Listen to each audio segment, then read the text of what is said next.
Korang nak meracun tapi penat nak sandang, kita ada yang tarik kabel. Ni Ogawa SY560R.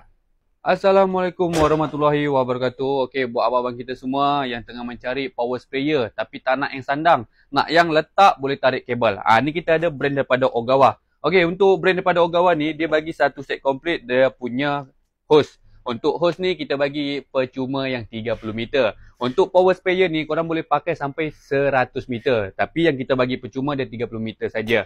Lagi satu kita bagi gun sekali. So korang tak payah pening-pening dah macam mana nak bagi keluarkan air dia tu. Sebab dia bagi gun sekali. Okey, untuk power sprayer ni dia punya cc 25 hingga 26 cc macam tu lah. Lebih kurang dalam 26 cc lah dia punya cc. Okey, engine dia 2 stroke guna tuti. Tuti jangan guna tuti motor. Tuti kalau boleh korang pakai tuti yang Ogawa juga. Tuti engine dia. Okey, buat korang berminat, yang ni kita bagi harga RM550 saja. Korang berminat boleh terus buat dekat SQ Honest Machinery Petaling. Nak tanya apa? Komen saja. Assalamualaikum warahmatullahi wabarakatuh. Ciao.